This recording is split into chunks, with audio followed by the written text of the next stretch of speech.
ಎಲ್ಲರಿಗೂ ನಮಸ್ಕಾರ. ಇವತ್ತಿನ ಸೆಷನಲ್ಲಿ ನಾವು ಎಲೆಕ್ಟ್ರಿಸಿಟಿ ಮತ್ತು ಮ್ಯಾಗ್ನೆಟಿಸಮ್, ವಿದ್ಯುತ್ ಶಕ್ತಿ ಮತ್ತು ಕಾಂತೀಯತೆ ಬಗ್ಗೆ ಮಾತಾಡ್ತೀವಿ. ಇದು ನಿಮಗೆ 6ನೇ ತರಗತಿಯಿಂದನೂ ಬೇರೆ ಬೇರೆ ರೂಪದಲ್ಲಿ ಈ ವಿಷಯದ ಪರಿಚಯ ನಿಮಗೆ ಎಲ್ಲರಿಗೂ ಆಗಿರುತ್ತೆ. ಸೊ ನಾವು ಇವತ್ತು ಮಾಡುವಂಥದ್ದು ಯಾವುದಂದ್ರೆ, ನೀವು ಹೊಸದ ವಿಷಯ ಯಾವುದು ನಾವು ಹೆಚ್ಚಿಗೆ ಕಲಿಯಲ್ಲ. ಆದರೆ 6ನೇ ತರಗತಿಯಿಂದ 9ನೇ ತರಗತಿವರೆಗೆ ಯಾವ್ಯಾವ ವಿಷಯಗಳ ಬಗ್ಗೆ ಬೇರೆ ಬೇರೆ ಪಾಠಗಳಲ್ಲಿ ನೋಡಿರ್ತೀವೋ ಅದನ್ನು ಒಟ್ಟಿಗೆ ಜೋಡಿಸಿ ನೋಡುವಂಥ ಪ್ರಯತ್ನ ಇವತ್ತು ಮಾಡ್ತೀವಿ. ಇದು ನ್ಯೂಮರಿಕಲ್ಸ್ ಪ್ರಶ್ನೆಗಳು ಕಡಿಮೆ ಬರ್ತವೆ ಇಂಥ ಚಾಪ್ಟರ್ಸಲ್ಲಿ. ಹೆಚ್ಚಿಗೆ ಕಾನ್ಸೆಪ್ಟ್ ಆಧಾರಿತವಾಗಿ ಹೆಚ್ಚು ವಿಷಯಗಳು ತಿಳ್ಕೊಳ್ಳೋಕ್ಕೆ ಅವಕಾಶ ಇರುತ್ತೆ. ಸೊ ಈ ಎಲೆಕ್ಟ್ರಿಸಿಟಿ ಮತ್ತು ಮ್ಯಾಗ್ನೆಟಿಸಮ್ ಅನ್ನೋದು ಎಲ್ಲಿಂದ ಶುರು ಆಗುತ್ತೆ ಈ ಚರ್ಚೆ ಅಂದರೆ, ಮುಖ್ಯವಾಗಿ ಒಂದು ಆಟಮ್ನ ಬಗ್ಗೆ ನಾವು ಫಸ್ಟ್ ತಿಳ್ಕೋಬೇಕು. ನಾವು ಕೆಮಿಸ್ಟ್ರಿಯಲ್ಲಿ ಆಟಮ್ ಬಗ್ಗೆ ಆಟಮ್ ಅಂದರೆ ಏನು, ಮಾಲಿಕ್ಯೂಲ್ ಅಂದರೆ ಏನು ಅಂತ ನಾವು ಹಿಂದಿನ ಸೆಷನ್ಗಳಲ್ಲಿ ಚರ್ಚೆ ಮಾಡಿದ್ವಿ. ನಿಮಗೆ ಬಹುಶಃ ಎಲ್ಲರಿಗೂ ಗೊತ್ತಿರ್ಬೋದು, ನಾವು ತುಂಬ ಡೀಟೇಲ್ಡ್ ಆಗಿ ಅದರಲ್ಲಿ ನೋಡೋದು ಬೇಡ. ಒಂದು ಆಟಮ್ ಅಂತ ನಾವು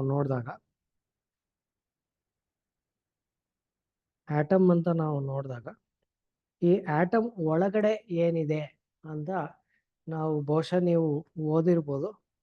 ಒಂದು ಆಟಮ್ ಅಂತ ತಗೊಂಡ್ರೆ ಅದು ಸ್ಪೆರಿಕಲ್ ಶೇಪಲ್ಲಿದೆ, ಗೋಲಾಕಾರದಲ್ಲಿ ಇರುತ್ತೆ ಅಂತ ನಾವು ಎಸ್ಯೂಮ್ ಮಾಡ್ಕೊತೀವಿ. ಇದರ ಮಧ್ಯದಲ್ಲಿ ಒಂದು ಸಣ್ಣ ಪ್ರಮಾಣದಲ್ಲಿ ಒಂದು ನ್ಯೂಕ್ಲಿಯಸ್ ಅಂತ ಇರುತ್ತೆ. ಈ ನ್ಯೂಕ್ಲಿಯಸ್ದು ವಿಶೇಷತೆ ಏನಂದರೆ, ಮಧ್ಯದಲ್ಲಿ ಆಟಮ್ಗೆ ಹೋಲಿಸಿದ್ರೆ ತುಂಬ ಚಿಕ್ಕದು ಮಧ್ಯದಲ್ಲಿ ಇರುತ್ತೆ. ಅದರಲ್ಲಿ 2 ಥರದ ಫಂಡಮೆಂಟಲ್ ಪಾರ್ಟಿಕಲ್ಸ್ ಅಂತ ಕರಿತೀವಿ, ಅವು ಇರ್ತವೆ. ಒಂದು ಪ್ರೋಟಾನು ಮತ್ತು ಇನ್ನೊಂದು ನ್ಯೂಟ್ರಾನ್. ಈ ಸುತ್ತ ಖಾಲಿ ಜಾಗ ಏನಿದೆಯೋ ಇದರಲ್ಲಿ ಸುಮಾರು ಎಲೆಕ್ಟ್ರಾನ್ಗಳು ಸುತ್ತಾ ಇರ್ತವೆ. ಎಲೆಕ್ಟ್ರಾನ್ ಅಂತ. ಆದರೆ ಒಂದು ನಾವು ಗಮನಿಸಬೇಕಾಗಿದ್ದು, ಜನರಲಿ ನಮ್ಮ ಟೆಕ್ಸ್ಟ್ ಬುಕ್ಕಲ್ಲೆಲ್ಲ ನೋಡಿದಾಗ ಒಂದು ನ್ಯೂಕ್ಲಿಯಸ್ ಅಂದರೆ ಸ್ವಲ್ಪ ದೊಡ್ಡದಾಗಿ ತೋರಿಸ್ತಿರ್ತಾರೆ. ಆದರೆ ನಿಜವಾಗ್ಲೂ ಒಂದು ಆಟಮ್ ಒಳಗಡೆ ನ್ಯೂಕ್ಲಿಯಸ್ ಅನ್ನೋದು ತುಂಬ ಸಣ್ಣದು ಜಾಗ ಅನ್ನೋದಕ್ಕೆ ಒಂದು ಉದಾಹರಣೆ ಹೇಗಂದರೆ, ಒಂದು 5 ಕಿಲೋಮೀಟರ್ಗಳ ರೇಡಿಯಸ್ ಇರುವಂಥ ಒಂದು ವೃತ್ತಾಕಾರ ಇದ್ದರೆ, ಆಲ್ಮೋಸ್ಟು ಒಂದು ಸಣ್ಣ ನಗರದಷ್ಟು ಇದ್ದರೆ ಒಂದು ಆಟಮ್ ಆಗಿದ್ದರೆ, ಅದರ ಮಧ್ಯದಲ್ಲಿ ನೀವು ಆಟ ಆಡುವಂಥ ಒಂದು ಚೆಂಡನ್ನು ಇಟ್ಟರೆ ಎಷ್ಟು ಸಣ್ಣದಾಗಿರುತ್ತೋ, ಎಷ್ಟು ಚಿಕ್ಕದಾಗಿರುತ್ತೋ, ಆಟಮ್ನಲ್ಲಿ ನ್ಯೂಕ್ಲಿಯಸ್ ಅಷ್ಟು ಚಿಕ್ಕದಾಗಿರುತ್ತೆ. ಸೊ ಉಳಿದಿದ್ದೆಲ್ಲನೂ ಖಾಲಿ ಜಾಗವೇ. ಸೊ ಆ ಖಾಲಿ ಜಾಗದಲ್ಲಿ ನಿರಂತರವಾಗಿ ಈ ಎಲೆಕ್ಟ್ರಾನ್ಗಳು ಓಡಾಡ್ತಾ ಇರ್ತವೆ. ಸೊ ಈ ಎಲೆಕ್ಟ್ರಾನ್ಗಳು ಏನು ಓಡಾಡ್ತಾವೋ ಇದಕ್ಕೆ ಸ್ವಲ್ಪ ಕೆಲವು ವಿಶೇಷ ಪ್ರಾಪರ್ಟೀಸ್ ಇದೆ. ಅದರಲ್ಲಿ ಕೆಲವು ಅಂಶಗಳ ಬಗ್ಗೆ ಮಾತ್ರ ನಾವೀಗ ಚರ್ಚೆ ಮಾಡೋಣ. ಒಂದು, ನೀವಿಲ್ಲಿ ಗಮನಿಸಿರ್ಬೋದು, ಎಲೆಕ್ಟ್ರಾನ್ ಅಂತ ನಾನು ಬರೆದಿದ್ದ ತಕ್ಷಣ ಈ ಪಕ್ಕದಲ್ಲಿ ಒಂದು ಮೈನಸ್ ಸಿಂಬಲ್ ಹಾಕಿದೆ. ಎಲೆಕ್ಟ್ರಾನ್ ಅಂದರೆ ನಮಗೆ ಇದು negatively charged particle, negative charge ಅಂತ ಇರುತ್ತೆ ಎಲೆಕ್ಟ್ರಾನ್ಗೆ. ಒಂದು ನೆಗೆಟಿವ್ ಚಾರ್ಜ್ ಅಂದರೆ ಏನು, ಪಾಸಿಟಿವ್ ಚಾರ್ಜ್ ಅಂದರೆ ಏನು ಅಂದರೆ, ಅದಕ್ಕೆ ತುಂಬ ಸ್ಪಷ್ಟವಾಗಿ ಏನು ಈ ಹೆಸರು ಯಾಕೆ ಕೊಟ್ಟಿದ್ದಾರೆ ಅಂತ ಏನಿಲ್ಲ. ನೇಚರಲ್ಲಿ, ವಿಶ್ವದಲ್ಲಿ ನಮ್ಮ ವಿಜ್ಞಾನಿಗಳು ಕಂಡುಹಿಡಿದಿರೋಂಥದ್ದು 2 ಥರದ ಚಾರ್ಜ್ ಇದೆ. ಒಂದು ಪಾಸಿಟಿವ್ ಚಾರ್ಜು, ಒಂದು ನೆಗೆಟಿವ್ ಚಾರ್ಜ್ ಅಂತ ಯಾಕೆ ಹೆಸರು ಕೊಟ್ಟಿದ್ದಾರೆ ಅಂದರೆ, ಒಂದು ಯಾವ ರೀತಿಯಲ್ಲಿ ವರ್ತಿಸುತ್ತೋ ಅದಕ್ಕೆ ವಿರುದ್ಧವಾಗಿ ಎರಡನೇದು ವರ್ತಿಸುತ್ತೆ ಅಂತ ಅಷ್ಟೆ. ಒಂದನ್ನು ಪಾಸಿಟಿವ್ ಅಂತ ಅದಕ್ಕೆ ಕರೀತಾರೆ, ಇನ್ನೊಂದನ್ನ ನೆಗೆಟಿವ್ ಅಂತ ಕರೀತಾರೆ. ಒಂದು ಈ ಪಾಸಿಟಿವ್ ಚಾರ್ಜ್ ಪಾರ್ಟಿಕಲ್ ಇದೆಯಲ್ಲ, ಪ್ರೋಟಾನ್, ಈ ಪಾಸಿಟಿವ್ಲಿ ಚಾರ್ಜ್ಡ್ ಪಾರ್ಟಿಕಲ್ ಇದೆಯಲ್ಲ, ಇಲ್ಲಿ ನಿಮಗೆ ಗೊತ್ತಾಗಬೇಕಾಗಿದ್ದೇನೆಂದ್ರೆ ಒಂದು ಎಲೆಕ್ಟ್ರಾನ್ಗೆ ಎಲೆಕ್ಟ್ರಾನ್ಗೆ ಎಷ್ಟು ಪ್ರಮಾಣದಲ್ಲಿ ನೆಗೆಟಿವ್ ಚಾರ್ಜ್ ಇರುತ್ತೋ ಅಷ್ಟೇ ಪ್ರಮಾಣದಲ್ಲಿ ಪ್ರೋಟಾನ್ಗೆ ಪಾಸಿಟಿವ್ ಚಾರ್ಜ್ ಇರುತ್ತೆ ಅಂತ. ಸೊ ಪ್ರೋಟಾನ್ ಅಂದರೆ ಪಾಸಿಟಿವ್ ಚಾರ್ಜು, ಎಲೆಕ್ಟ್ರಾನ್ ಅಂದರೆ ನೆಗೆಟಿವ್ ಚಾರ್ಜು. ನ್ಯೂಟ್ರಾನ್ ಅಂತ ಬಂದಿದ್ರೆ ಇಲ್ಲೇ ಮೊದಲನೇ 3 ಅಕ್ಷರಗಳು ನೋಡಿದ್ರೆ ನಿಮ್ಗೆ ಗೊತ್ತಾಗತ್ತೆ ಇದು ನ್ಯೂಟ್ರಲ್ ಪಾರ್ಟಿಕಲ್. ಅಂದರೆ ಆ ಕಡೆಗೂ ಇಲ್ಲ, ಪಾಸಿಟಿವ್ ಇಲ್ಲ, ನೆಗೆಟಿವ್ ಇಲ್ಲ, ಯಾವುದು ಚಾರ್ಜೇ ಇಲ್ಲ, ನ್ಯೂಟ್ರಲ್ ಅಥವಾ ನೋ ಚಾರ್ಜ್ ಅಂತ ಕರಿತೀವಿ. ಇದರಲ್ಲಿ charge of electron is equal to charge of proton ಅನ್ನೋದು ಗೊತ್ತಾಗಬೇಕು. ಆಪೋಸಿಟ್, ಒಂದಕ್ಕೊಂದು ಒಂದು ನೆಗೆಟಿವ್ ಇದ್ರೆ ಒಂದು ಪಾಸಿಟಿವ್ ಇರುತ್ತೆ, ಬಟ್ ಎಷ್ಟು ಪ್ರಮಾಣದಲ್ಲಿ ಇರುತ್ತೋ ಆ ಎರಡು ಒಂದಕ್ಕೊಂದು ಕ್ಯಾನ್ಸಲ್ ಆಗುತ್ತೆ. ಹಾಗಾಗಿ ಒಂದು ಆಟಮ್ ಅಂತ ನೀವು ತಗೊಂಡ್ರೆ ಎಷ್ಟು ಎಲೆಕ್ಟ್ರಾನ್ ಇರುತ್ತೋ ಅಷ್ಟೇ ಪ್ರೋಟಾನ್ ಇರುತ್ತೆ. ಹಾಗಾಗಿ ಎಲೆಕ್ಟ್ರಾನ್ಗಳು ಸೇರ್ಕೊಂಡು ಎಷ್ಟು ಚಾರ್ಜ್ ಇರುತ್ತೋ ಅಷ್ಟು ಚಾರ್ಜನ್ನು ಪ್ರೋಟಾನ್ಗಳು ಕ್ಯಾನ್ಸಲ್ ಮಾಡ್ತವೆ. ಆಟಮ್ ಅಂತ ನೀವು ನೋಡಿದಾಗ ಆಟಮ್ ಅದೇ ಕಾರಣಕ್ಕೆ ನ್ಯೂಟ್ರಲ್ ಆಗಿ ಇರುತ್ತೆ. ಆಟಮ್ನ ನೀವು ಆಚೆಯಿಂದ ನೋಡಿದಾಗ ಇದಕ್ಕೇನೋ ಚಾರ್ಜ್ ಇಲ್ಲ ಅಂತ ಅನ್ಸುತ್ತೆ, ಆದರೆ ಒಳಗೆ ಹೋಗಿ ನೋಡಿದ್ರೆ ಆ್ಯಕ್ಚುಲಿ ಅದರಲ್ಲಿ ಚಾರ್ಜ್ ಇರುತ್ತೆ. ಪಾಸಿಟಿವ್ ಚಾರ್ಜ್ ಎಷ್ಟಿದೆಯೋ ನೆಗೆಟಿವ್ ಚಾರ್ಜ್ ಒಂದನ್ನೊಂದು ಬ್ಯಾಲೆನ್ಸ್ ಮಾಡ್ತಾ ಇರೋದ್ರಿಂದ ಆಟಮ್ ನ್ಯೂಟ್ರಲ್ ಆಗಿ ಇರುತ್ತೆ. ಇಲ್ಲಿ 2 ಪದಗಳನ್ನು ನಾವು ಪದೇ ಪದೇ ಬಳಸ್ತಾ ಇರ್ತೀವಿ. ಒಂದು ಅಟಾಮಿಕ್ ನಂಬರ್ ಅಂತ ಕರಿತೀವಿ. ಈ ಅಟಾಮಿಕ್ ನಂಬರ್ಗೆ ಯೂಶಲಿ Z ಅನ್ನೋ ಸಿಂಬಲ್ನ ಬಳಸ್ತೀವಿ. ಇದು ಏನಂದ್ರೆ ನಂಬರ್ ಆಫ್ ಪ್ರೋಟಾನ್ಸ್ ಅಂತ ಬರೀತೀವಿ. ಆದರೆ ನಾನು ಹಿಂದೆ ಹೇಳಿದೆ ಒಂದು ಆಟಮ್ ಅಂತ ತಗೊಂಡ್ರೆ ಎಲೆಕ್ಟ್ರಾನ್ಗಳು ಎಷ್ಟಿದೆಯೋ ಪ್ರೋಟಾನ್ಗಳು ಅಷ್ಟೇ ಇರುತ್ತೆ ಅಂತ. ಹಾಗಾಗಿ ಇದನ್ನು ನಂಬರ್ ಆಫ್ ಎಲೆಕ್ಟ್ರಾನ್ಸ್ ಅಂತಾನು ಬರೀಬೋದು. ಒಂದು ಆಟಮ್ ಒಳಗಡೆ ಎಷ್ಟು ಪ್ರೋಟಾನ್ಸ್ ಇದೆಯೋ ಅಷ್ಟೇ ಎಲೆಕ್ಟ್ರಾನ್ಸು ಸಹ ಇರುತ್ತೆ. ಒಂದೊಂದು ಬಾರಿ ಏನಾಗುತ್ತೆ, ಈ ಆಟಮ್ ಹೋಗಿ ರಾಸಾಯನಿಕ ಕ್ರಿಯೆಗಳಲ್ಲಿ ಭಾಗವಹಿಸಿದಾಗ ಹೊರಗೆ ಇರುವಂಥ ಒಂದು ಎಲೆಕ್ಟ್ರಾನ್ ಕಡಿಮೆ ಆಗೋದು ಅಥವಾ ಒಂದು ಎಲೆಕ್ಟ್ರಾನು ಸೇರ್ಕೊಳ್ಳೋ ಅಂಥದ್ದು ನಡೆಯುತ್ತೆ. ಆವಾಗ ಈ ಎಲೆಕ್ಟ್ರಾನ್ಗಳಿಗೆ ಎಷ್ಟು ಚಾರ್ಜ್ ಇದೆಯೋ ಪ್ರೋಟಾನ್ಗಳು ಅಷ್ಟೇ ಚಾರ್ಜು, ಒಂಥರ ಬ್ಯಾಲೆನ್ಸ್ ಆಗುತ್ತೆ. ಬ್ಯಾಲೆನ್ಸ್ ಆಗದೇ ಇರುವಂಥ ಪರಿಸ್ಥಿತಿಯಲ್ಲಿ ಅದು ಏನು ಬರುತ್ತೋ ಅದು ಇನ್ನು ಆಟಮ್ ಆಗಿ ಉಳಿಯಲ್ಲ. ಆಟಮ್ ಅಂದರೆ ನ್ಯೂಟ್ರಲ್ ಆಗಿ ಇರಬೇಕು ಅಂತ, ಅದು ಆಟಮ್ ಆಗಿ ಉಳಿಯಲ್ಲ. ಅದನ್ನು ನಾವು ಅಯಾನ್ ಅಂತ ಕರಿತೀವಿ. ಅಯಾನ್ ಅಂದರೆ ಏನಂದರೆ ಇದು ಚಾರ್ಜ್ಡ್ ಪಾರ್ಟಿಕಲ್ ಅಂತ ಕರಿತೀವಿ. ಒಂದು ಆಟಮ್ಗೆ ಎಲೆಕ್ಟ್ರಾನ್ಗಳು ಸೇರಿಸ್ದಾಗಿರ್ಬೋದು, ಎಲೆಕ್ಟ್ರಾನ್ಗಳು ಕಡಿಮೆ ಆದಾಗಿರ್ಬೋದು, ಬರುವಂಥದ್ದು ಏನಿದೆಯೋ ಅದನ್ನು ನಾವು ಅಯಾನ್ ಅಂತ ಕರಿತೀವಿ. ಒಂದು ಉದಾಹರಣೆ ಕೊಡೋಣ. ಈಗ ಹೈಡ್ರೋಜನ್ ಇದೆ ಅಂತ ಅನ್ಕೊಳ್ಳಿ.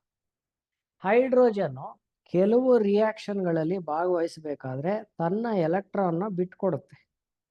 ಆವಾಗ ಏನಾಗುತ್ತೆ, ಇರೋ ಒಂದು ಎಲೆಕ್ಟ್ರಾನು ಹೊಟ್ಟೋಗಿದ್ರೆ ಉಳ್ಕೊಳ್ಳೋದು ಯಾವುದು, ಪಾಸಿಟಿವ್ ಚಾರ್ಜ್ ಮಾತ್ರ. ಆವಾಗ ನಾವು H+ ಅಂತ ಸೇರಿಸ್ತೀವಿ. ಸೊ ಇದರಲ್ಲಿ ಇರುವಂಥ ಎಲೆಕ್ಟ್ರಾನು ಆಚೆಗೆ ಹೋಗಿದೆ. ಒಂದೊಂದು ಸತಿ ಏನಾಗುತ್ತೆ, ಈ ಹೈಡ್ರೋಜನ್ನೇ ಒಂದು ಎಲೆಕ್ಟ್ರಾನ್ನ ತಗೊಂಡು H- ಆಗುತ್ತೆ. ಓಕೆ, ಈ ಎರಡೂ H+ ಬರಲಿ H- ಬರಲಿ, ಅದಕ್ಕೆ ಕಾಮನ್ ಆಗಿ ನಾವು ಕರೆಯೋದು ಅದನ್ನ ಅಯಾನ್ ಅಂತ ಕರಿತೀವಿ. ಅದು ಆಟಮ್ ಅಲ್ಲ. ಓಕೆ, ಈ ಆಟಮ್ ಅಲ್ಲಿ ಆಟಮ್ ಬಗ್ಗೆ ನಮಗೆ ಗೊತ್ತಾಗಬೇಕಾದ್ರೆ ನಾನು ಹೇಳಿದೆ 2 ನಂಬರ್ಗಳು ನಾವು ಯೂಶಲಿ ಮಾತಾಡ್ತಾ ಇರ್ತೀವಿ. ಒಂದು ಅಟಾಮಿಕ್ ನಂಬರ್, Z ಸಿಂಬಲ್ ಬಳಸ್ತೀವಿ. ಅಟಾಮಿಕ್ ನಂಬರ್ ಅಂದರೆ ಏನು, ಎಷ್ಟು ಪ್ರೋಟಾನ್ಗಳಿದೆ ಅಥವಾ ಎಷ್ಟು ಎಲೆಕ್ಟ್ರಾನ್ಗಳಿದೆ ಅಂತ ನಾವು ಎರಡನ್ನು ಕಂಪೇರ್ ಮಾಡ್ತೀವಿ. ಎರಡನೇ ಮುಖ್ಯವಾಗಿ ಇರುವಂತ ಇನ್ನೊಂದು ನಂಬರು ಮಾಸ್ ನಂಬರ್ ಅಂತ. ಈ ಮಾಸ್ ನಂಬರ್ಗೆ ಎ ಅಂತ ಸಿಂಬಲ್ನ ಬಳಸ್ತೀವಿ. ಒಂದು ನೆನ್ಪಿಟ್ಕೊಳ್ಳಿ, ಇದು ಹೆಸರು ಮಾಸ್ ನಂಬರ್ ಅಂತ ಕರಿಬೇಕು, ಅಟಾಮಿಕ್ ಮಾಸ್ ಅಲ್ಲ. ಅಟಾಮಿಕ್ ಮಾಸ್ಗೆ ಅರ್ಥ ಬೇರೆ ಇದೆ, ಮಾಸ್ ನಂಬರ್ ಅಂತ. ಈ ಮಾಸ್ ನಂಬರ್ನ ಹೇಗೆ ಲೆಕ್ಕ ಹಾಕಬೇಕು ಅಂದ್ರೆ, number of protons plus number of neutrons. Number of protons plus number of neutrons. ಇದನ್ನೇ ಒಂದೊಂದ್ಸತಿ ಏನಂತಾರೆ, ಪ್ರೋಟಾನ್ ಆಗ್ಲಿ ನ್ಯೂಟ್ರಾನ್ ಆಗ್ಲಿ ಎರಡು ನ್ಯೂಕ್ಲಿಯಸ್ ಅಲ್ವಾ, ಅಲ್ಲೇ ಅಲ್ವಾ ಇರೋದು. ಹಾಗಾಗಿ ಒಂದೊಂದ್ಸತಿ ಇದನ್ನ ನಂಬರ್ ಆಫ್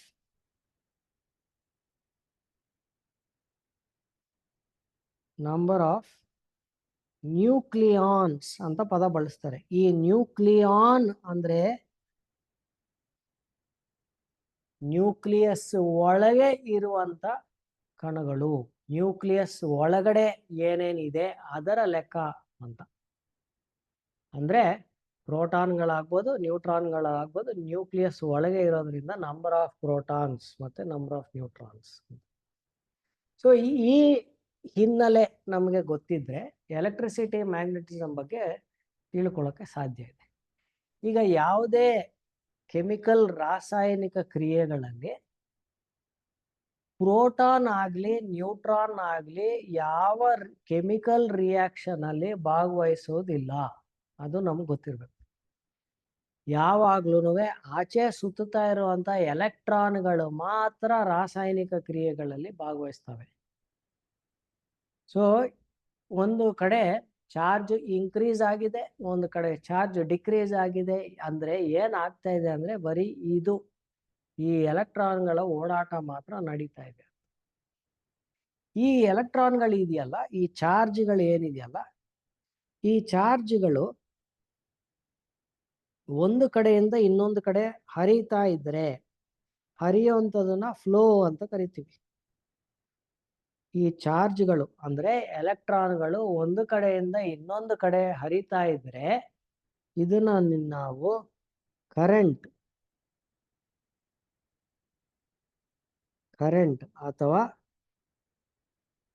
ಎಲೆಕ್ಟ್ರಿಸಿಟಿ ಅಂತ ಕರಿತೀವಿ. ಕರೆಂಟ್ ಬಂದಿದೆ ಅಂದ್ರೆ ಏನಂದ್ರೆ ನಿಮ್ಮ ವೈರ್ ಅಲ್ಲಿ ಮನೆಗೆ ಎಲೆಕ್ಟ್ರಾನ್ಗಳು ಬಂದಿದೆ ಅಂತ ಅರ್ಥ. ವೈರ್ ಅಲ್ಲಿ ಯಾವಾಗ್ಲೂ ಎಲೆಕ್ಟ್ರಾನ್ಗಳು ಮಾತ್ರ ಓಡಾಡೋದು, ಅದು ನೆನಪಿರ್ಲಿ. ಫ್ಲೋ ಆಫ್ ಚಾರ್ಜಸ್ ಅಂದಿದ ತಕ್ಷಣ ಯಾವಾಗ್ಲೂ ಎಲೆಕ್ಟ್ರಾನ್ಗಳ ಬಗ್ಗೆನೇ ನಾವು ಮಾತಾಡ್ತಾ ಇದ್ದೀವಿ ಅಂತ ಅರ್ಥ. ಹರಿತಾ ಇದೆ, ಎಲೆಕ್ಟ್ರಾನ್ಗಳು ಹರಿತಾ ಇದೆ ಅಂತ ನಾವು ಹೇಳ್ತೀವಿ. ಆದ್ರೆ ಯಾವಾಗ್ಲೂ ಈ ಹರಿತಾ ಇದ್ರೆ ನಿಮ್ಗೆ ಏನಾದ್ರು ಗೊತ್ತಾಗತ್ತೆ ಅಂದ್ರೆ ಕಣ್ಣಿಗೆ ಗೊತ್ತಾಗಲ್ಲ. ಯಾಕಂದ್ರೆ ಎಲೆಕ್ಟ್ರಾನ್ಗಳು ಅಷ್ಟು ಚಿಕ್ಕವು, ನಮ್ಮ ಕಣ್ಣಿಗೆ ಅದು ಗೊತ್ತಾಗಲಿಲ್ಲ. ಮತ್ತೆ ತೂಕದಲ್ಲೂ ಎಲೆಕ್ಟ್ರಾನ್ಗಳು ತೂಕ ತುಂಬಾ ಕಡಿಮೆ. ಹಾಗಾಗಿ ಈಗ ಒಂದು ವೈರ್ ಒಳಗೆ ಒಂದಷ್ಟು ಚಾರ್ಜ್ ಹರಿತಾ ಇದ್ರೆ ಆ ವೈರ್ ತೂಕ ಆಗ್ತಾ ಇದೆಯಾ ಅಂದ್ರೆ ಆಕ್ಚುಲಿ ಆಗ್ಬೇಕು, ಯಾಕಂದ್ರೆ ಎಕ್ಸ್ಟ್ರಾ ಎಲೆಕ್ಟ್ರಾನ್ಗಳು ಬಂದಿದೆ. ಆದ್ರೆ ನಮಗೆ ಗಮನಿಸಕ್ಕೆ ಸಾಧ್ಯನೇ ಇಲ್ಲ, ಅಷ್ಟು ಕಡಿಮೆ ತೂಕ ಇರುವಂತ ಎಲೆಕ್ಟ್ರಾನ್ಗಳು ಹರಿತಾ ಇರೋದ್ರಿಂದ ನಮಗೆ ಅದು ಗೊತ್ತಾಗಲ್ಲ. ಸೊ ಈ ಫ್ಲೋ ಆಫ್ ಚಾರ್ಜಸ್ ಇದೆಯಲ್ಲ, ಒಂದು ಕಡೆಯಿಂದ ಇನ್ನೊಂದು ಕಡೆಗೆ ಹರಿತಾ ಇದ್ರೆ ಅದನ್ನ ನಾವು ಕರೆಂಟ್ ಅಥವಾ ಎಲೆಕ್ಟ್ರಿಸಿಟಿ ಅಂತ ಕರಿತೀವಿ.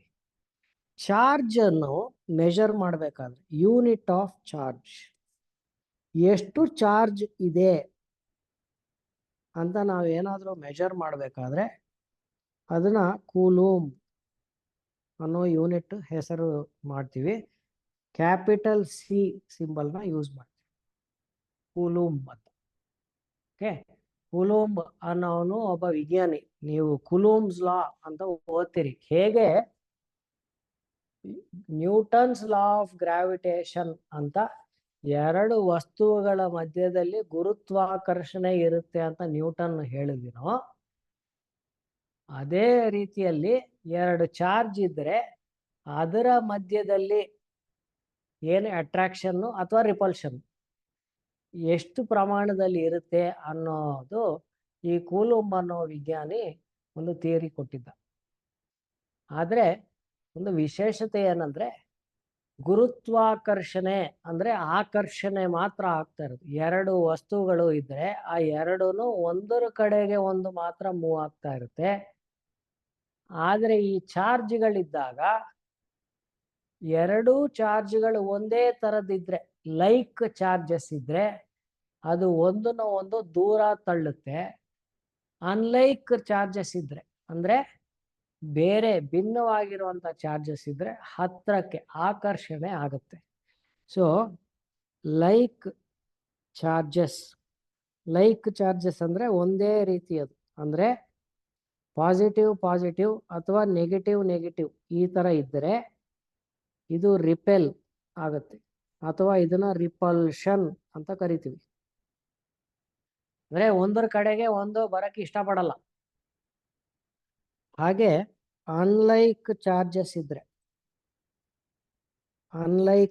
ಇದ್ರೆ ಅಂದ್ರೆ ಪಾಸಿಟಿವ್ ನೆಗೆಟಿವ್ ಇದ್ರೆ ಇದು ಅಟ್ರಾಕ್ಷನ್, ಆಕರ್ಷಣೆ ಆಗ್ತಾ ಇರುತ್ತೆ.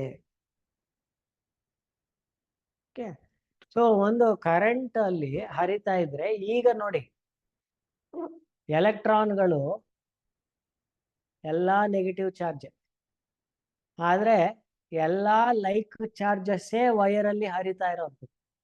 ಹಾಗಾದ್ರೆ ಒಂದಕ್ಕೊಂದು ರಿಪಲ್ಷನ್ ಇರುತ್ತೆ, ಒಂದಕ್ಕೊಂದು ಹತ್ರ ಇರಕ್ಕೆ ಇಷ್ಟಪಡಲ್ಲ.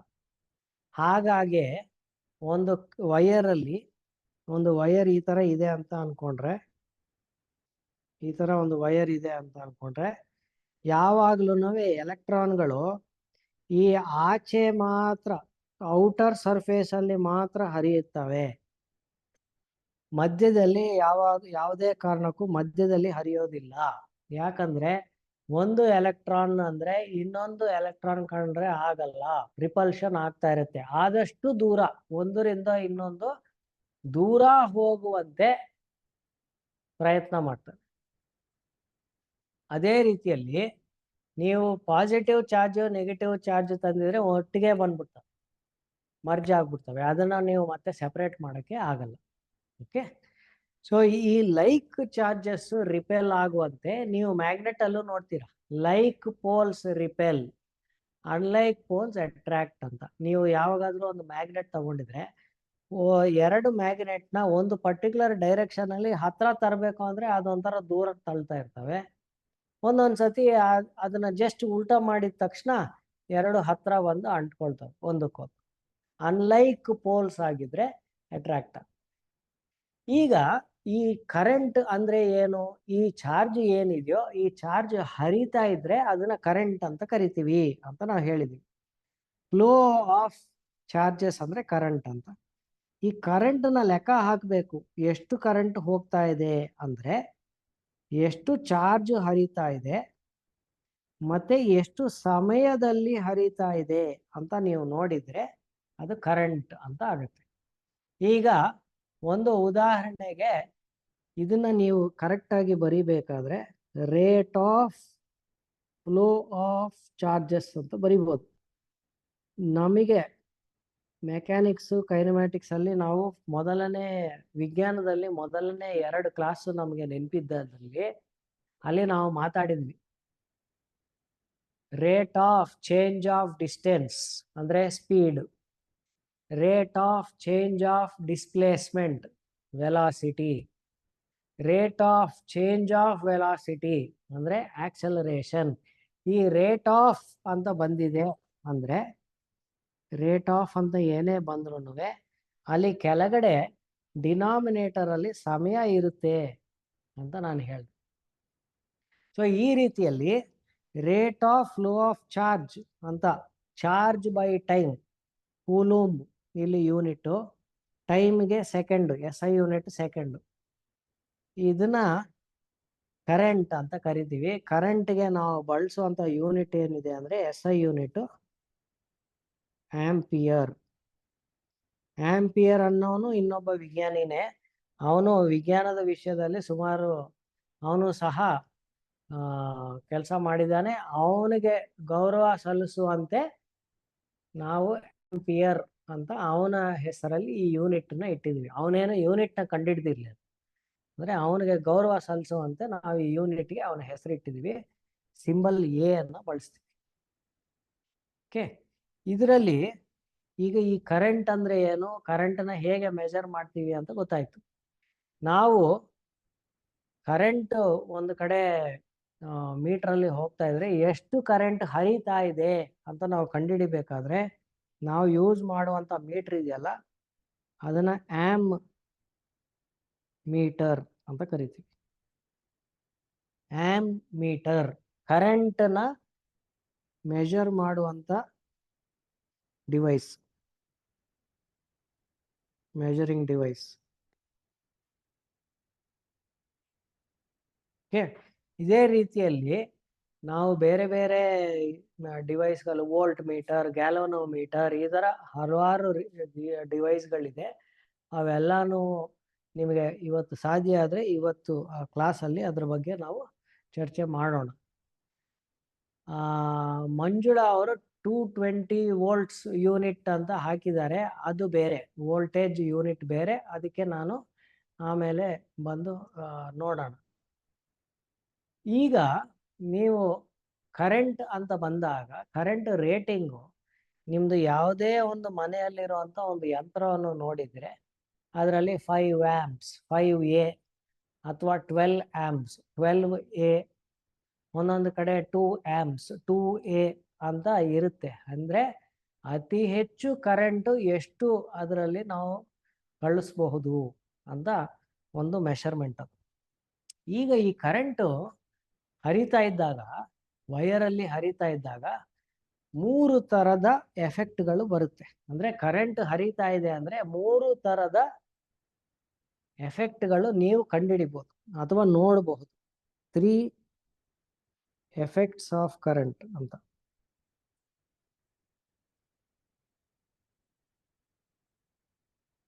ಕಲ್ಲೇಶನ್ ಅವರು ಒಂದು ಡೌಟ್ ಇದೆ ಅಂತ ಹಾಕಿದ್ರು, ಅಲ್ಲಿ ಚಾಟ್ ಬಾಕ್ಸ್ ಅಲ್ಲಿ ಹಾಕಿ, ನಾನು ನೋಡಿ ನಿಮ್ಮ ಡೌಟ್ಗೆ ಉತ್ತರ ಕೊಡ್ತೀನಿ. ಮೊದಲನೇದು ಎಫೆಕ್ಟ್ ಅಲ್ಲಿ ಅತಿ ಸುಲಭವಾಗಿ ಗಮನಿಸಬಹುದಾಗಿರುವಂಥದ್ದು ಹೀಟಿಂಗ್ ಎಫೆಕ್ಟ್ ಅಂತ ಕರಿತೀವಿ.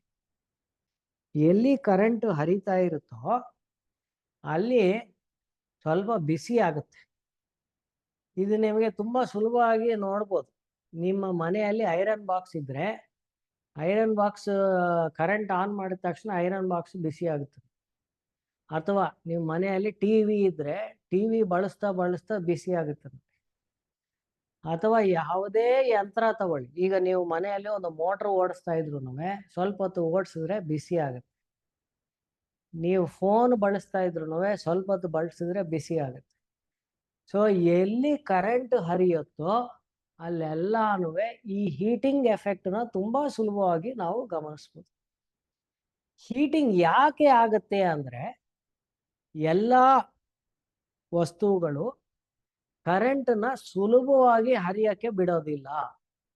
ಅದಕ್ಕೆ ನಾವು ಹಿಂದೆ ಮಾತಾಡಿದ್ವಿ, ಕೆಲವು ಗುಡ್ ಕಂಡಕ್ಟರ್ಸ್ ಇದೆ, ಕೆಲವು ಬ್ಯಾಡ್ ಕಂಡಕ್ಟರ್ಸ್ ಇದೆ. ಬ್ಯಾಡ್ ಕಂಡಕ್ಟರ್ಸ್ ಅಂದರೆ ಅಷ್ಟು ಸುಲಭವಾಗಿ ಕರೆಂಟ್ ಹರಿಯೋದಕ್ಕೆ ಬಿಡೋದಿಲ್ಲ ಅಂತ. ಸೊ ಕೆಲವು ಈ ಗುಡ್ ಕಂಡಕ್ಟರ್ಸ್ ಅಲ್ಲೂ ಯಾವುದೋ ಪರ್ಫೆಕ್ಟ್ ಕಂಡಕ್ಟರ್ಸ್ ಇಲ್ಲ. ಸ್ವಲ್ಪ ಎಷ್ಟೇ ಚಾರ್ಜ್ಗಳು ಹರಿಬೇಕಂದ್ರೂ ಅದಕ್ಕೆ ಒಂದಷ್ಟು ಅಡಚಣೆ ಇದ್ದೇ ಇರುತ್ತೆ. ಅಡಚಣೆ ಇದ್ದಾಗ ಅದನ್ನ ದಾಟ್ಕೊಂಡು ಈ ಎಲೆಕ್ಟ್ರಾನ್ಗಳು ಹೋಗ್ಬೇಕಂದ್ರೆ ಈ ಎಲೆಕ್ಟ್ರಾನ್ಗಳ ಶಕ್ತಿ ಸ್ವಲ್ಪ ಈ ದಾಟೋದಕ್ಕೆ ಆಗುತ್ತೆ. ಈ ಅಡಚಣೆ ಅಂದರೆ ಒಂಥರ ಘರ್ಷಣೆ ಅಂತ ಅನ್ಕೋಬೋದು. ಈಗ ನೀವು 2 ಕೈನ ತಗೊಂಡು ಈ ಥರ ಅಂದಾಗ ಹೇಗೆ ನಿಮ್ಮ ಕೈಗಳು ಬಿಸಿ ಆಗ್ತಾ ಇರುತ್ತೋ ಅದೇ ರೀತಿಯಲ್ಲಿ ಎಲೆಕ್ಟ್ರಾನ್ಗಳು ವೈರಲ್ಲಿ ಹರಿತಾ ಇದ್ದಾಗ ಸ್ವಲ್ಪ ಘರ್ಷಣೆ ಆಗುತ್ತೆ. ಆ ಘರ್ಷಣೆ ಆಗೋದರಿಂದ ಬಿಸಿ ಆಗುತ್ತೆ ಅನ್ನೋ ಥರ ಊಹಿಸ್ಕೋಬೋದು. ಇದು ಎಕ್ಸಾಕ್ಟ್ ಅದೇ ಎಕ್ಸ್ಪ್ಲನೇಷನ್ ಅಲ್ಲ, ಬಟ್ ತುಂಬ ಹತ್ತಿರದ ಎಕ್ಸ್ಪ್ಲನೇಷನ್. ಕೆಲವು ಕಡೆ ಈ ಘರ್ಷಣೆ ಕಮ್ಮಿ ಇರುತ್ತೆ. ಕಮ್ಮಿ ಇದ್ದಿದ್ದ ಕಡೆ ನಾವು ಗುಡ್ ಕಂಡಕ್ಟರ್ ಅಂತ ಕರಿತೀವಿ. ಘರ್ಷಣೆ ಇಲ್ಲ ಅಂತ ಅಲ್ಲ, ಘರ್ಷಣೆ ಕಮ್ಮಿ ಇರುತ್ತೆ. ಕಮ್ಮಿ ಇದ್ದಿದ್ದ ಕಡೆ ಗುಡ್ ಕಂಡಕ್ಟರ್ಸ್ ಅಂತ ಕರಿತೀವಿ. ಕೆಲವು ಕಡೆ ಘರ್ಷಣೆ ತುಂಬಾ ಜಾಸ್ತಿ ಇರುತ್ತೆ, ಅಂಥದ್ದು ಬ್ಯಾಡ್ ಕಂಡಕ್ಟರ್ಸ್ ಅಂತ ಕರಿತೀವಿ. ಘರ್ಷಣೆ ಅಂದ್ರೆ ಫ್ರಿಕ್ಷನ್ ಅಂತ ನೀವು ಊಹಿಸ್ಕೊತಿರಲ್ಲ ನೀವು. ಚಲನೆಯ ಪಾಠದಲ್ಲೂ ಅದರ ಬಗ್ಗೆ ಚರ್ಚೆ ಮಾಡಿದ್ವಿ. ಸೊ ಒಂದು ಎಲೆಕ್ಟ್ರಾನ್ ಹೋಗಕ್ಕೆ ತಡೆಯುವಂಥದ್ದು ಎಷ್ಟು ತಡಿತಾ ಇರುತ್ತೋ ಅಷ್ಟು ಬ್ಯಾಡ್ ಕಂಡಕ್ಟರ್ ಆಗತ್ತೆ. ತಡೆಯುವಂಥದ್ದು ತುಂಬಾ ಕಡಿಮೆ ಇದ್ರೆ ಅದು ಒಳ್ಳೆ ಕಂಡಕ್ಟರ್ ಆಗುತ್ತೆ. ಇದಕ್ಕೆ ಎಕ್ಸಾಂಪಲ್ ಫಾರ್ ಗುಡ್ ಕಂಡಕ್ಟರ್ ಯಾವುದು ಅಂತ ಶ್ರಾವಣಿ ಕೇಳಿದ್ರು. ಗುಡ್ ಕಂಡಕ್ಟರ್ಸ್ ಅಂದ್ರೆ ನಾವು ಲಾಸ್ಟ್ ಟೈಮ್ ಚರ್ಚೆ ಮಾಡಿದ್ವಿ. ಸಿಲ್ವರು, ಗೋಲ್ಡು, ಕಾಪರು ಇವೆಲ್ಲಾನು ಗುಡ್ ಕಂಡಕ್ಟರ್ಸ್. ಜನರಲಿ ಎಲ್ಲ ಲೋಹಗಳು ಗುಡ್ ಕಂಡಕ್ಟರ್ಸು. ಲೋಹಗಳಲ್ಲಿ ಎಸ್ಪೆಷಲಿ ಕಾಪರು, ಗೋಲ್ಡ್, ಸಿಲ್ವರ್ ತುಂಬಾ ಒಳ್ಳೆಯ conductors, very good conductors of electricity. Next ಎರಡನೇ ಎಫೆಕ್ಟ್, ಇದನ್ನ ಕೆಮಿಕಲ್ ಎಫೆಕ್ಟ್ ಅಂತ ಕರಿತೀವಿ. ಕೆಮಿಕಲ್ ಎಫೆಕ್ಟ್ ಅಂತ ಕರಿತೀವಿ. ಈ ಕರೆಂಟ್ ಒಂದು ಕಡೆಯಿಂದ ಹರಿತಾ ಇದ್ರೆ ಆ ಕರೆಂಟು ಅಂದ್ರೆ ಏನು ಅಂದ್ರೆ ಎಲೆಕ್ಟ್ರಾನ್ ಅಂತ ನಾನು ಹೇಳಿದೆ. ಇನ್ನೊಂದು ಸ್ಟೇಟ್ಮೆಂಟ್ ನಾನು ಹೇಳಿದ್ದೆ, ಒಂದು ಆಟಮ್ ಒಳಗಡೆ ಈ ಎಲೆಕ್ಟ್ರಾನ್ಗಳು ಒಂದು ಆಟಮ್ ಇಂದ ಆಚೆಗೆ ಬರೋದ್ರಿಂದ ಅಥವಾ ಒಂದು ಆಟಮ್ಗೆ ಸೇರೋದರಿಂದಾನೇ ರಾಸಾಯನಿಕ ಕ್ರಿಯೆಗಳು ನಡೆಯುತ್ತೆ ಅಂತ ಹೇಳಿದೆ. ಕರೆಂಟ್ ಅಂದ್ರೆ ಏನು? ಈ ಎಲೆಕ್ಟ್ರಾನ್ಗಳ ಚಲನೆ. ಸೊ ಈ ಎಲೆಕ್ಟ್ರಾನ್ಗಳು ಹೋಗ್ತಾ ಹೋಗ್ತಾ ಏನು ಮಾಡ್ತವೆ, ಒಂದಷ್ಟು ರಾಸಾಯನಿಕ ಕ್ರಿಯೆಗಳಿಗೆ ಚಲನೆ ನೀಡ್ತವೆ. ಒಂದು ಬ್ಯಾಟ್ರಿಯಿಂದ ಕರೆಂಟ್ ಹೇಗೆ ಬರುತ್ತೆ ಅಥವಾ ನೀವು ಚಾರ್ಜ್ ಮಾಡ್ತಾ ಇದ್ದಾಗ ಬ್ಯಾಟ್ರಿ ಹೇಗೆ ಆ ಚಾರ್ಜನ್ನ ಹಿಡಿದು ಇಟ್ಕೊಳ್ಳುತ್ತೆ ಅಂದ್ರೆ ಈ ಕೆಮಿಕಲ್ ಎಫೆಕ್ಟ್ ಆಗೋದ್ರಿಂದ. ಕೆಮಿಕಲ್ ಎಫೆಕ್ಟ್ ಆಗತ್ತೆ ಅಂದ್ರೆ ಈ ಒಳಗಿರುವಂತ ಕೆಮಿಕಲ್ ಇದೆಯಲ್ಲ ಅದು ಬದಲಾವಣೆ ಆಗ್ತಾ ಇರೋದು. ಫಾರ್ ಎಕ್ಸಾಂಪಲ್ ಒಂದು ಸಿಂಪಲ್ ಉದಾಹರಣೆ ಕೊಡೋದಾದ್ರೆ, ಒಂದು ಕಾಪರ್ ಇದೆ ಅಂದ್ರೆ ಇದರಲ್ಲಿ Cu2+ ಆಗಿ 2 ಎಲೆಕ್ಟ್ರಾನ್ಗಳನ್ನು ಬಿಟ್ಕೊಡುತ್ತೆ. ಅಂದ್ರೆ ಇದೇನು ನಿಮಗೆ Cu2+ ಅಂದ್ರೆ ಏನು ಅಂತ ನೀವು ಡೌಟ್ ಬರ್ಬೋದು. ಇದು ತುಂಬಾ ಸುಲಭ. ಈ ಕಾಪರ್ ಸಲ್ಫೇಟ್ CuSO4 ಅಂತ ಇದೆ ಅಂತ ನಾವು ಹೇಳ್ತೀವಲ್ವಾ, ಇದರಲ್ಲಿ ಕಾಪರ್ ಅಂತ ನಾವು ಏನು ಬರ್ದಿರ್ತೀವೋ ಅದು ಈ Cu2+ ಆಕಾರದಲ್ಲಿ ಇರುತ್ತೆ.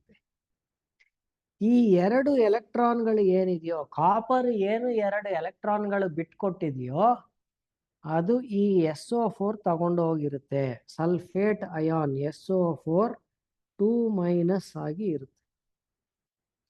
ಸೊ ಕಾಪರ್ ಹೋಗಿ ಸಲ್ಫ್ಯೂರಿಕ್ ಆಸಿಡ್ ಜೊತೆಗೆ ರಿಯಾಕ್ಷನ್ ಆಗ್ತಾ ಇದೆ ಅಂದ್ರೆ ಅರ್ಥ ಏನು? Copper 2 electron ಬಿಟ್ಕೊಟ್ಟಿದೆ.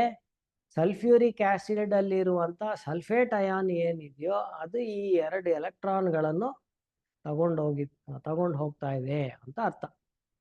ಸೊ ಯಾವುದೇ ರಾಸಾಯನಿಕ ಕ್ರಿಯೆಯಲ್ಲಿ ಈ ಎಲೆಕ್ಟ್ರಾನ್ಗಳ ಹಂಚಿಕೆ, ಶೇರಿಂಗು, ಒಂದರಿಂದ ಒಂದಕ್ಕೆ ಟ್ರಾನ್ಸ್ಫರು ಇವೆಲ್ಲ ನಡೀತಾನೇ ಇರ್ತವೆ. ಈ ರಾಸಾಯನಿಕ ಕ್ರಿಯೆಗಳಿಗೆ ಕರೆಂಟ್ ಒಂಥರ ಚಲನೆ ನೀಡ್ತಾ ಇರುತ್ತೆ. ಒಂದು ಬ್ಯಾಟ್ರಿಯಲ್ಲಿ ಕರೆಂಟ್ ಹೇಗೆ ಸೇವ್ ಆಗಿದೆ ಅಥವಾ ಚಾರ್ಜ್ ಹೇಗೆ, ನಾನು ಫೋನ್ ಚಾರ್ಜ್ ಮಾಡಿದ್ದೀನಿ ಅಂದ್ರೆ ಏನ್ ಮಾಡ್ತಾ ಇದೀವಿ, ಆ ಬ್ಯಾಟ್ರಿ ಒಳಗಡೆ ಒಂದು ಸಣ್ಣದ ರಾಸಾಯನಿಕ ಕ್ರಿಯೆಯನ್ನು ನಡೀತಾ ಇದೆ ಅಂತ ಅರ್ಥ. ಓಕೆ, ನೀವು ಇನ್ನೂ ಇದೇ ತರ ಸುಮಾರು ಕೆಮಿಕಲ್ ರಿಯಾಕ್ಷನ್ಸ್ ನೋಡ್ತೀರಿ. ಗೋಲ್ಡ್ ಪ್ಲೇಟಿಂಗು, ಎಲೆಕ್ಟ್ರೋ ಪ್ಲೇಟಿಂಗು ಅಂತ ಮಾಡ್ತಾರೆ, ಅದೂ ಇಷ್ಟೇ ಕೆಮಿಕಲ್ ಎಫೆಕ್ಟೇನೆ. ಅದು ಕೆಮಿಕಲ್ ಎಫೆಕ್ಟ್ ಆಫ್ ಕರೆಂಟ್ದು ಅತಿ ದೊಡ್ಡ ಉದಾಹರಣೆ ಅಂದ್ರೆ ನಮ್ಮ ನಿತ್ಯ ಜೀವನದಲ್ಲಿ ಬ್ಯಾಟ್ರಿಗಳೇ. ಬ್ಯಾಟ್ರಿಯಲ್ಲಿ ನಮಗೆ ಆಕ್ಚುಲಿ ಆಚೆ ಕಾಣಲ್ಲ ಏನ್ ರಾಸಾಯನಿಕ ಕ್ರಿಯೆ ನಡೀತಾ ಇದೆ ಅಂತ. ಬಟ್ ಬ್ಯಾಟ್ರಿ ಡೆಡ್ ಆಗ್ಬಿಟ್ಟಿದೆ ಅಂತ ಅಂದ್ರೆ ಏನಂದ್ರೆ ಆ ರಾಸಾಯನಿಕ ಕ್ರಿಯೆ ಸಂಪೂರ್ಣವಾಗಿ ಮುಗ್ದೋಗಿದೆ ಅಂತ. ಆವಾಗ ಮುಗ್ದೋಗಿದೆ ಅಂದ್ರೆ ಇನ್ನು ಎಲೆಕ್ಟ್ರಾನ್ಗಳನ್ನು ಉತ್ಪತ್ತಿ ಮಾಡುವಂತ ಸಾಮರ್ಥ್ಯ ಅದು ಕಳ್ಕೊಂಡಿದೆ. ಮೂರನೇದು ಈ ಎಫೆಕ್ಟ್ ಏನಿದೆಯೋ ಅದನ್ನ ನಾವು ಮ್ಯಾಗ್ನೆಟಿಕ್ ಎಫೆಕ್ಟ್ ಅಂತ ಕರಿತೀವಿ. ಒಂದು ಮ್ಯಾಗ್ನೆಟ್ ಕಾಂತೀಯತೆ ಅನ್ನೋದು ನಾವು ಮ್ಯಾಗ್ನೆಟ್ ಅಲ್ಲಿ ಒಂದು ಸಣ್ಣ ಮ್ಯಾಗ್ನೆಟ್ ಅಲ್ಲಿ ನಾವು ನೋಡ್ತೀವಿ ಅಂತ ಅನ್ಸ್ಬೋದು. ಆದರೆ ಎಲ್ಲಾ ಕಡೆನೂ ಈ ಮ್ಯಾಗ್ನೆಟ್ ವಿದ್ಯುತ್ತಿಂದ ತಯಾರಿಸಬಹುದು ಅಂತ ನಾವು ತಿಳ್ಕೊಬೇಕು. ಒಂದು ವೈರ್ ಅಲ್ಲಿ ಕರೆಂಟ್ ಹರಿತಾ ಇದೆ ಅಂದ್ರೆ ಅದೇ ಒಂದು ಸಣ್ಣ ಮ್ಯಾಗ್ನೆಟ್ ರೂಪದಲ್ಲಿ ಅದು ವರ್ತಿಸುತ್ತೆ ಅಂತ ನಮಗೆ ಗೊತ್ತಾಗ್ಬೇಕು. ಒಂದು ಮೋಟರ್ ಚಲನೆ ಆಗ್ಬೋದು, ಒಂದು ಡೈನಮೋ ಇಂದ ಕರೆಂಟ್ ಉತ್ಪತ್ತಿ ಆಗ್ಬೋದು. ಈ ಎರಡೂ ಈ ಮ್ಯಾಗ್ನೆಟಿಕ್ ಎಫೆಕ್ಟ್ ಇಂದಾನೆ ನಡೆಯುತ್ತೆ. ಮ್ಯಾಗ್ನೆಟಿಕ್ ಎಫೆಕ್ಟ್ ಅಲ್ಲಿ ನಾವು ಮುಖ್ಯವಾಗಿ ಎರಡು ವಿಷಯಗಳು ನೋಡ್ತೀವಿ. ಒಂದು ಮೋಟರ್, ಎರಡನೇದು ಡೈನಮೋ. ಈ ಎರಡು ಒಂಥರ ವಿರುದ್ಧ ಕೆಲಸಗಳು ಮಾಡ್ತಾ ಇರೋಂಥದ್ದು. ಮೋಟರ್ ಅಂದ್ರೆ ಏನ್ ಮಾಡ್ತೀವಿ ನಾವು, ಸ್ವಿಚ್ ಹಾಕಿದಾಗ ಅದು ಶಕ್ತಿಯನ್ನು ತಗೊಳುತ್ತೆ. ಶಕ್ತಿ ಯಾವ ರೂಪದಲ್ಲಿ? ಈ ವಿದ್ಯುತ್ ಶಕ್ತಿಯನ್ನು ತಗೊಂಡು ಅದನ್ನ ಬಳಕೆ ಮಾಡಿ ಏನಾದ್ರೂ ಒಂದು ಕೆಲಸ ಮಾಡುತ್ತೆ. ಅಂದ್ರೆ ಎಲೆಕ್ಟ್ರಿಕಲ್ ಎನರ್ಜಿಯನ್ನು, ವಿದ್ಯುತ್ ಶಕ್ತಿಯನ್ನು ತಗೊಂಡು ಏನಾದ್ರೂ ಕೆಲಸ ಮಾಡಕ್ಕೆ ಅದನ್ನ ಬಳಸ್ಕೊಳ್ಳುತ್ತೆ. ಮೋಟರ್ ಮಾಡೋದು ಇದು. ಡೈನಮೋ ಇದಕ್ಕೆ ಉಲ್ಟಾ. ನೀವೇನಾದ್ರೂ ಕೆಲಸ ಮಾಡ್ತಾ ಇದ್ರೆ ಅದನ್ನ ಬಳಸ್ಕೊಂಡು ವಿದ್ಯುತ್ ಶಕ್ತಿಯನ್ನು ಉತ್ಪಾದನೆ ಮಾಡೋದು. ಡೈನಮೋಗೆ ತುಂಬಾ ಒಳ್ಳೆ ಉದಾಹರಣೆ ನೀವೆಲ್ಲಾರು ನೋಡಿರೋಂಥದ್ದು ಏನಂದ್ರೆ, ಸೈಕಲ್ಗಳಿಗೆ ಒಂದು ಮುಂದ್ಗಡೆ ಒಂದು ಸಣ್ಣದು ಲೈಟ್ ಇದ್ರೆ ಹಿಂದಿನ ಚಕ್ರದ ಹತ್ರ ಒಂದು ಸಣ್ಣದೊಂದು ಡೈನಮೋ ಇರುತ್ತೆ. ಕತ್ಲಾಯ್ತು, ನೀವು ನಿಮ್ಗೆ ಲೈಟ್ ಬೇಕು ಅಂದಾಗ ಅಲ್ಲೊಂದು ಸ್ವಿಚ್ ತರ ಇರುತ್ತೆ. ಅದು ಪ್ರೆಸ್ ಮಾಡಿದ ತಕ್ಷಣ ಆ ಡೈನಮೋ ಹೋಗಿ ಈ ತರ ವೀಲ್ಗೆ ಅಂಟ್ಕೊಳ್ಳುತ್ತೆ. ವೀಲ್ ತಿರುಗಿದಾಗ ಆ ಡೈನಮೋನು ತಿರುಗುತ್ತೆ. ಸೊ ನೀವು ಆ ಕೆಲಸ ಮಾಡ್ತಾ ಇದ್ರಿ, ಸೈಕಲ್ ಓಡಿಸ್ತಾ ಇದ್ದಾಗ ಚಕ್ರ ತಿರುಗಿಸ್ತಾ ಇದ್ದಾಗ ಆ ಡೈನಮೋನ ತಿರುಗಿಸ್ತಾ ಇದ್ರಿ. ಡೈನಮೋ ಆವಾಗ ಏನ್ ಮಾಡುತ್ತೆ, ಇಲ್ಲಿ ಬೆಳಕು ವಿದ್ಯುತ್ ಶಕ್ತಿ ಬರುತ್ತೆ. ವಿದ್ಯುತ್ ಶಕ್ತಿ ಬಲ್ಬ್ ಹತ್ರ ಹೋದಾಗ ಅದು ಬೆಳಕು ತರ ಬದಲಾವಣೆ ಆಗುತ್ತೆ. ಸೊ ಈ ಮೂರು ಎಫೆಕ್ಟ್ಗಳಿದೆಯಲ್ಲ, ಇದು ತುಂಬಾ ಮುಖ್ಯ. ವಿದ್ಯುತ್ ಹರಿತಾ ಇದೆ ಅಂದ್ರೆ ಮೂರು ತರದ ಎಫೆಕ್ಟ್ಗಳನ್ನು ನಾವು ನೋಡ್ಬೋದು. ಮೊದಲನೇದು, ಯಾವುದೇ ಕಂಡಕ್ಟರ್ ಅಲ್ಲಿ, ಯಾವುದೇ ವೈರ್ ಅಲ್ಲಿ ವಿದ್ಯುತ್ ಹರಿತಾ ಇದೆ ಅಂದ್ರೆ ಅದು ಒಂದಷ್ಟು ಹೀಟ್ ಆಗುತ್ತೆ, ಒಂದಷ್ಟು ಶಕ್ತಿಯನ್ನು ಬಿಟ್ಕೊಡುತ್ತೆ. ಅದು ಉಷ್ಣದ ರೂಪದಲ್ಲಿ. ಆ ಶಕ್ತಿಯನ್ನು ನೀವು ಮುಟ್ಟಿದಾಗ ಗೊತ್ತಾಗತ್ತೆ. ಕೆಲವು ಕಡೆ ಅದು ಜಾಸ್ತಿ ಶಕ್ತಿಯನ್ನು ಬಿಟ್ಕೊಡುತ್ತೆ. ಅಂತ ಜಾಸ್ತಿ ಶಕ್ತಿ ಬಿಟ್ಕೊಡೋ ಅಂಥದ್ದನ್ನೇ ನೀವು ನೀರನ್ನು ಬಿಸಿ ಮಾಡಕ್ಕೆ ಇರ್ಬೋದು, ಬಟ್ಟೆ ಐರನ್ ಮಾಡಕ್ಕೆ ಇರ್ಬೋದು. ಈ ಥರದನ್ನ ಹೀಟಿಂಗ್ ಎಫೆಕ್ಟನ್ನು ನೀವು ಬಳಸ್ತೀರ. ಎರಡನೇದು, ಕರೆಂಟ್ ಹರಿತಾ ಇದ್ದಾಗ ಅದು ರಾಸಾಯನಿಕ ಕ್ರಿಯೆಗಳಿಗೆ ಒಂದು ಮೂಲ ಕಾರಣ ಆಗುತ್ತೆ. ಈ ರಾಸಾಯನಿಕ ಕ್ರಿಯೆಗಳಿಗೆ ಯಾಕೆ ಮೂಲ ಕಾರಣ ಆಗುತ್ತೆ ಅಂದ್ರೆ, ನಾವು ಆಟಮ್ಮು ಯಾವುದೇ ರಾಸಾಯನಿಕ ಕ್ರಿಯೆಯಲ್ಲಿ ಭಾಗವಹಿಸ್ಬೇಕು ಅಂದ್ರೆ ಈ ಎಲೆಕ್ಟ್ರಾನ್ಗಳು ತಗೊಳ್ಳುವಂಥದ್ದು ಅಥವಾ ಎಲೆಕ್ಟ್ರಾನ್ಗಳನ್ನು ಬಿಡುವಂತ ಕೆಲಸಗಳು ಪದೇ ಪದೇ ಮಾಡ್ತಾರೆ.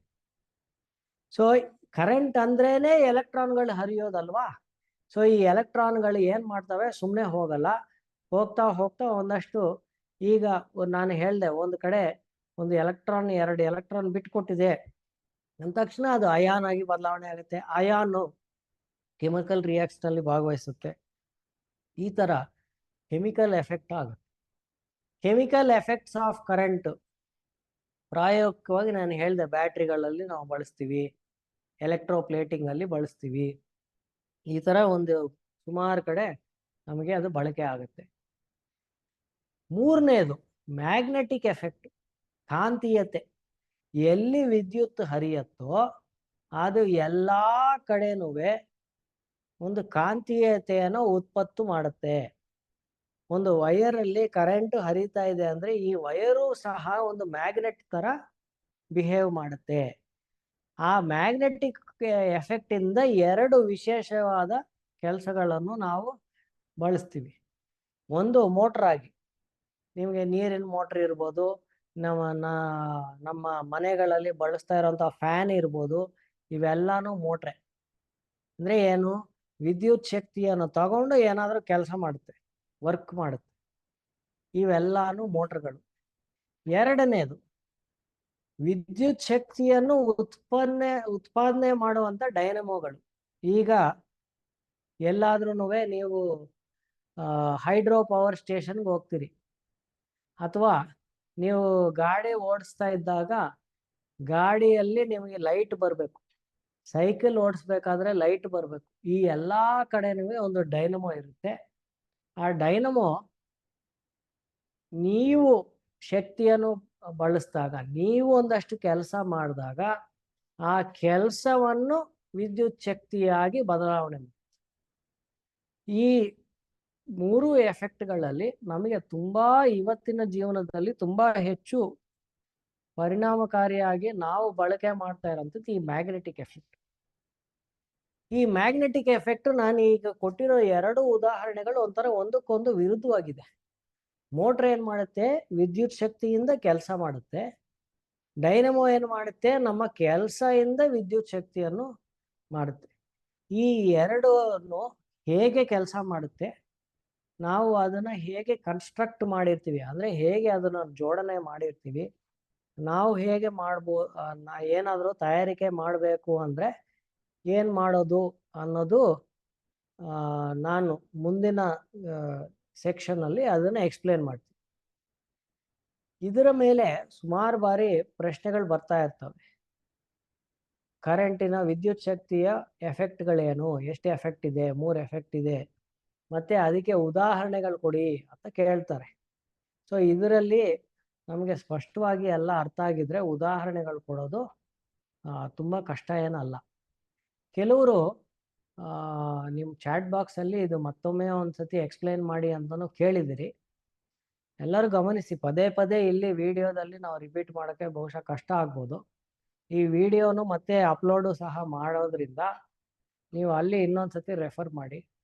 ಅಲ್ಲೂ ಡೌಟ್ ಇದ್ದರೆ ಗೂಗಲ್ ಕ್ಲಾಸ್ ರೂಮಲ್ಲಿ ನಿಮ್ಮ ಪ್ರಶ್ನೆ ಏನಿದೆ ಅಂತ ಹಾಕಿದರೆ ಅಲ್ಲಿ ನಾವು ಅದಕ್ಕೆ ಉದಾಹರಣೆ ಸಮೇತ ಸ್ಪಷ್ಟವಾಗಿ ಉತ್ತರ ಕೊಟ್ಟು ಅದಕ್ಕೆ ಎಕ್ಸ್ಪ್ಲೇನ್ ಮಾಡ್ತೀವಿ.